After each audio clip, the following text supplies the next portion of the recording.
اللہ تعالیٰ کا یہ تعارف کروانا کہ اللہ تعالیٰ صرف رحمت ہی رحمت ہے، نہیں، وہ غضب بھی فرماتا ہے. اور قرآن پورے کا کنسیپٹ یہ ہے کہ اللہ تعالیٰ رحمت فرماتا ہے اپنے بندوں پر جو اللہ کی طرف رجوع لائیں، یا غلطی ہو جائے تو فوراً توبہ کر لیں. پورے قرآن میں جو توبہ کا کنسیپٹ ہے نا، وہ صرف اتنا ہے کہ کوئی بھول کر غلطی کر بیٹھے اور اللہ کی طرف رجوع لے آئے. میرا چیلنج ہے قرآن میں مجھے کوئی آیت دکھائیں جس میں آیا ہو کہ خوب بغاوت کرو، انشاءاللہ قیامت والے دن اللہ تعالیٰ معاف کر دے گا. قرآن میں تو ایسا کوئی کنسیپٹ ہی نہیں. قرآن تو کہتا ہے بغاوت ہو ہی نہیں سکتی، اور اگر ہوئی ہے فوراً رجوع لاؤ، اس کے بعد اللہ تعالیٰ کو غفور رحیم پاؤ گے. قرآن بیلنس کرتا ہے. عام لوگوں سے ہم پوچھتے ہیں نا، لوگ کہتے ہیں جی قرآن تو اللہ کی رحمت ہی رحمت ہے، جی پڑھے ہے جی؟ نہیں جی. میں نے کئی دفعہ یہ واقعہ سنا ہے کہ یہ آلموسٹ کوئی 2010-11 کی بات ہے. ہمارے محلے میں ایک مدرسہ اہل حدیث کا، وہاں ایک آنٹی ہیں جو ڈاکٹر فرحت ہاشمی کی کلاس فیلو ہیں، تو وہ ہر سال دورہ قرآن رمضان میں کرواتی ہیں. تو میں نے اپنی وائف کو کہا کہ بچوں کو میں دیکھوں گا، چھوٹے چھوٹے بچے تھے، تم یہ کلاس صبح 8-9 سے لے کے کوئی 1 بجے تک ہوتی تھی، روزانہ 1 پارہ. تم ایک دفعہ قرآن اس ماحول میں کور کرو. گھر بیٹھ کے بھلا انسان نیت کرے میں روزانہ اتنا پڑھوں گا، نہیں. پورے ڈیکورم میں جب آپ سامنے بیٹھتے ہیں، ترجمہ ہو رہا ہوتا ہے، پھر ایک ٹیچر آپ کو بریف کر رہی ہوتی ہے، پھر کلاس کا ایک ڈیکورم ہوتا ہے. تو اس نے جب قرآن پڑھ لیا سارے کا سارا الحمدللہ، تو میں نے اس سے جو پہلا سوال پوچھا وہ یہ تھا کہ بتاؤ تم نے اس سے کیا گین کیا. تو اس نے ایک جملے میں، جسے کہتے ہیں سمندر کوزے میں بند کرنا، اس نے کہا کہ جس خدا کا تعارف مجھے اس معاشرے نے کروایا تھا اور میرے ماں باپ نے کروایا تھا، وہ کوئی اور خدا تھا، اور جو قرآن کے اندر خدا بول رہا ہے وہ کوئی اور ہے. میں نے کہا کیا مطلب؟ اس نے کہا اللہ تعالیٰ تو بول سکتا ہے، ہمیں تو بتایا گیا تھا اللہ تعالیٰ رحمت ہی رحمت ہے. قرآن تو یہ بتا رہا ہے کہ اللہ رحمت اس کے لیے جو باغی نہ ہو، یا اگر بغاوت کر بیٹھے تو فوراً رجوع لائے تو اللہ اسے معاف کر دے گا. قرآن میں یہ کہیں نہیں ہے کہ کام چک کے رکھو اللہ تعالیٰ معاف کر دے گا. توبہ کی جتنی آیات ہیں، میں نے توبہ کے اوپر کئی ایک ویڈیوز ریکارڈ کروائی ہیں، ان میں کراس ریفرنس کے طور پہ میں نے کافی آیات کور کی. سورۃ النساء میں بھی، سورۃ النحل کے اندر بھی. سورۃ النحل کے اینڈ پہ جا کے یہ آیت آتی ہے جس میں اللہ تعالیٰ نے کانسیپٹ کلیئر کر دیا ہے.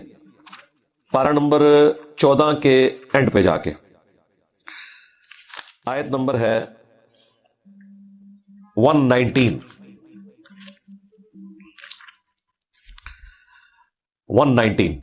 ثم ان ربک للذین عملوا السوء بجہالہ، پھر اس کے بعد بے شک تمہارا رب ان لوگوں کے حق میں جو جہالت میں بھول چوک کر کوئی گناہ کر بیٹھے، ثم تابوا من بعد ذلک، اس کے فوراً بعد توبہ کر لیں.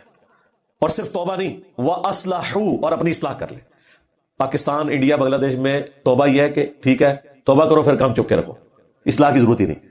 توبہ کی تسبیح پھیر لو 100 دفعہ. اللہ تعالیٰ ہمارا ہے کہ توبہ کر لیں، اس کے بعد اپنی اصلاح کریں.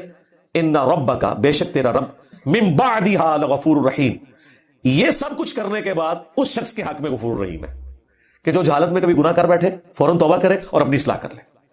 دنیا میں بھی ایسا ہی ہوتا ہے. مجھے بتائیں جس کا ٹریفک سگنل کے اوپر، اوور سپیڈنگ کے اوپر 1500 یا 2000 روپے کا جرمانہ ہو جائے تو کیا اس کے بعد پھر وہ سپیڈ لگاتا ہے؟ نہیں، وہ توبہ تو کرتا ہے، جرمانہ بھی دیتا ہے اور اپنی اصلاح بھی کرتا ہے، کیونکہ اسے پتا چل جاتا ہے کہ بھائی یہ تو مجھے اور دینے پڑ جائیں گے. جس شخص کا ایک دفعہ گرم استری سے ہاتھ جل جائے نا، وہ ٹھنڈی استری کو بھی ڈائریکٹ ہاتھ نہیں لگاتا جب تک انشور نہ کر لے. یہ ہے اصلاح کرنا. تو یہاں پہ ہمیں خدا کا تعارف یہ کروایا گیا کہ بس ٹھیک ہے، اس نے اینڈ پہ سب کو چھوڑ دینا، یہ تو ابھی شغل میلہ لگایا ہے، تو خود ہی اللہ نے ساڑیاں نماز آنی چاہیے تھیں. یار مجھے بتاؤ قرآن نے کب کہا ہے کہ اللہ کو آپ کی نمازیں چاہیے؟ تو یہ خام خواہ سے خود سے مقدمہ اللہ کے اوپر آپ نے ڈال دیا. اللہ تو کہہ رہا ہے تمہیں تمہارے لیے نمازیں چاہیے. اللہ کو تو کوئی حاجت نہیں نمازوں کی، لیکن اس کا یہ مطلب نہیں کہ تم نے بغاوت کی زندگی گزارنی ہے. تمہارے لیے تو چاہیے نا، تمہیں اپنے لیے تو چاہیے. اللہ کو تو فرق نہیں پڑتا، لیکن تمہیں فرق پڑ جائے گا. تیرا بیڑا ڈوب گیا اگر تو نے وقت کے پیغمبر کو رسپانس نہ کیا. تو اللہ تعالیٰ اپنا تعارف بالکل کلیئر کٹ بتا رہا ہے بیلنس کر کے. میں بخشنے والا مہربان ہوں، لیکن میرا عذاب بھی بہت دردناک ہے. مہربان ہوں ان لوگوں کے لیے جو وقت کے پیغمبر کی دعوت کو قبول کریں، غلطی ہو جائے رجوع لائیں، استغفار کریں، اصلاح کر لیں.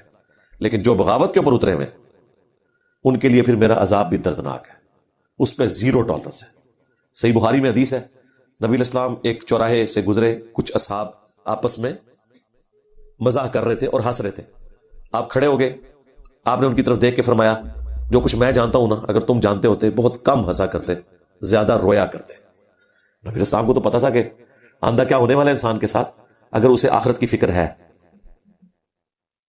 اگر اسے آخرت کی کوئی فکر نہیں, ٹھیک ہے, پھر عقل نہ ہوئے تھے موجہ ہی موجہ, عقل ہوئے تھے سوچے ہی سوچا. جسے پتا نا اس کے ساتھ کیا ہونے والا ہے, تو وہ پھر اس طرح جانور والی زندگی بغاوت کے اوپر مبنی نہیں گزار سکتا. مجھے بتائیں دنیا میں کسی کسان کو لاکھ کوئی ایک تسلی دے کہ بھائی اللہ کی رحمت بہت بڑی ہے, تمہیں نہ تو ہل چلانے کی ضرورت ہے زمین میں, نہ کوئی دانہ ڈالنے کی ضرورت ہے, نہ کھاد ڈالنے کی ضرورت ہے, اللہ روزی دینے والا ہے, اپنی زمین کو اللہ کے آسرے پہ چھوڑ دو, خود بخود بارش ہوگی, اس میں سے گندم نکلے گی, گندم پھر پک جائے گی تو پھر اسے کاٹ لینا, تمہارے سال کے دانے پورے ہو جائیں گے. اگر کوئی کعبے کی چھت کے اوپر کھڑا ہو کے بھی امام کعبہ بھی کسی کسان کو یہ سمجھائے, وہ کہے گا جناب امام کعبہ صاحب جاؤ اپنا کام کرو, کوئی گل کرنے لی کرو. اچھا دنیا میں ہم کتنے سمجھدار ہیں, کسی شخص کا مرتبہ, کسی شخص کا رعب ہمیں کبھی اس بات پہ قائل نہیں کرے گا کہ ایسا ہوتا ہے, کیونکہ ہمیں پتہ ہے بھی میری دنیا کا نقصان ہو رہا ہے, اور جہاں آخرت کا نقصان ہو رہا ہے وہاں بھلے آپ کو ہزاروں لوگ بتائیں کہ بھائی اس طرح نہیں ہے, اللہ تعالیٰ نے پکڑ لینا ہے, وہ آ کہ جی وہ جی میرا اور اللہ کا معاملہ ہے, تو اپنی قبر ہی جانا, میں اپنی قبر ہی جانا. یہ سوال کا جواب دے رہے ہوتے ہیں. اس کا مطلب آپ کو پتا ہے کتنا خطرناک ہے. جو شخص آپ کو آ کے آپ کی آخرت کی فکر دلاتا ہے نا, وہ اللہ کا نمائندہ بن کے آیا ہے, وہ اس کے پیغمبر کا ڈاکیا بن کے آیا ہے. یہ جب آپ کسی انسان کو کہتے ہیں نا کہ جا تو اپنا کام کر, تو نے اپنی قبر میں جانا ہے, میں نے اپنی قبر میں, گویا آپ یہ پیغمبر کو میسج دے رہے ہوتے ہیں کہ آپ کے نمائندے کی مجھے کوئی ضرورت نہیں ہے. یہی وہ لوگ ہیں جو رسول اللہ کے زمانے میں ہوتے ہیں نا, تو انہوں نے ابو جہل بننا تھا, کیونکہ کوئی شخص اپنے مفاد کی خاطر تو آپ کے پاس نہیں آیا. اگر وہ آپ کو کہتا ہے کہ یار 5 وقت کی نماز پڑھو, حلال اور حرام رزق میں فرق کرو, پکڑے جاؤ گے اگر رزق حرام کمایا, نہ تمہاری نمازیں کام آئے گی, نہ تمہارا کوئی حج کام آئے گا, نہ کوئی اور نیکی کام آئے گی. اور اسی طریقے سے اگر تم نے حقوق العباد تو پورے کیے بیوی بچوں کے ماں باپ کے, لیکن اللہ کا حق پورا نہ کیا, تو پیغمبر بھی تمہیں نہیں چھڑوا سکتے. بالکل یہ کلیئر کٹ ہے. وَأَقِيمُوا الصَّلَاةَ وَلَا تَكُونُوا مِنَ الْمُشْرِكِينَ, دیکھنا نماز کو قائم رکھنا, مشرک نہ ہو جانا. یہ قرآن کی آیت ہے اور صحیح مسلم میں حدیث ہے 246, بندے کے کفر اور ایمان, شرک اور اسلام کے درمیان فرق کی نماز ہے. یعنی پاکستان کے شناختی کارڈ میں تو بے نمازی مسلمان ہو سکتا ہے, اللہ کے ہاں وہ مسلمان ہی نہیں ہے. جب مسلمان ہی نہیں ہے تو کون سی شفاعت اور کون سی رحمت, کیونکہ بیسک آپ کے پاس شناختی کارڈ ہی نہیں ہے, نیشنلٹی نہیں ہے. آگے آپ پاکستان میں اگر آپ کا شناختی کارڈ نہیں, آپ کسی بینک میں اکاؤنٹ نہیں کھول سکتے, آپ کوئی ایکٹیویٹی پرفارم ہی نہیں کر سکتے. اب تو ہر چیز آپ کے شناختی کارڈ کے اس نمبر پہ آ گئی ہے. تو اسلام کا شناختی کارڈ ہی اگر ختم ہو گیا, کسی شخص نے خدا کو نان سیریس دیا, تو آگے اس نے کیا کرنا ہے؟ نبی اسلام نے فرمایا اسلام کی بنیاد ہی 5 چیزوں کے اوپر ہے. اللہ اور اس کے رسول کی شہادت دینا پہلے نمبر پہ, دوسرے نمبر پہ 5 وقت کی نماز کو قائم کرنا, پھر زکوٰۃ دینا, اور پھر حج کرنا اگر استطاعت ہو, اور 5ویں نمبر پہ رمضان شریف کے روزے رکھنا. اس کے بغیر تو اسلام ہے ہی نہیں. ہمارا یعنی بنیاد جب اس کے اوپر, جب بنیاد ہی نہیں ہے تو ہمارے نیچے آ جائے گی. یہاں لوگ کہتے ہیں خیر ہے اللہ نے آخر میں بخش ہی دینا ہے, ایک پھیرا ہی لگے گا جی, توبہ توبہ توبہ. سورۃ الفرقان میں اللہ تعالیٰ نے فرمایا کہ جہنم ایک لمحے کے لیے بھی بری جگہ ہے اور ہمیشہ رہنے کے لیے بھی بری جگہ ہے. ہاں جہنم تو بہت بڑی چیز ہے, وَلِعَوْذُ بِاللَّهِ تَعَالَى اللہم اجرنا من النار. بخاری مسلم میں حدیث ہے کہ جہنم کی آگ دنیا سے 70 گنا تیز ہے. دنیا میں کوئی شخص موم بتی کے فلیم کے اوپر 1 منٹ کے لیے اپنا ہاتھ نہیں رکھ سکتا ایسے, اور یہ شخص کہہ رہا ہے جی ایک پھیرا لگے گا. اور یار جو موم بتی کے اوپر ہاتھ نہ رکھ سکے, اس کا اتنی دیدہ دلیری کے ساتھ کہنا ایک پھیرا لگے گا, ایک پھیرے والی تو بات ہی نہیں ہے بھائی. جب تک سارے گناہوں کا عذاب نہیں کوئی بھگتے گا, وہ کبھی بھی جہنم سے نہیں نکالا جائے گا. نبی اسلام کی بھی جو شفاعت ہے وہ کنسیشن ہوگی, یعنی کسی نے 10,000 سال رہنا ہے تو چلو 1,000 سال اس کا معاف ہو جائے گا, بچنا کسی نے نہیں ہے, سیدھی سی بات ہے. تو یہ بالکل واضح آیات ہے, اور نبی اسلام کو کہا جا رہا ہے نبی, خبر دے دو. نبی بھی ہوتا ہے جو خبر دینے والا ہوتا ہے, عبادی میرے بندوں کو, انی انا الغفور الرحیم, کہ بے شک میں بہت بخشنے والا مہربان ہوں, لیکن وان عذابی هو العذاب الالیم, اور بے شک جو میرا عذاب ہے وہ بھی انتہائی دردناک ہے. اللہم انا نعوذ بک من عذاب جہنم ومن عذاب القبر ومن فتنة المحیا والممات ومن شر فتنة المسیح الدجال.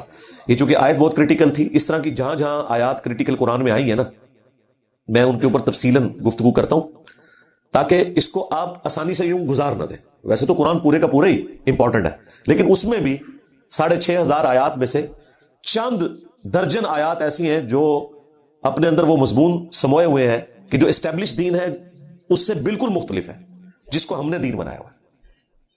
اللہ تعالیٰ اپنے معاملات میں بالکل سخت ہے۔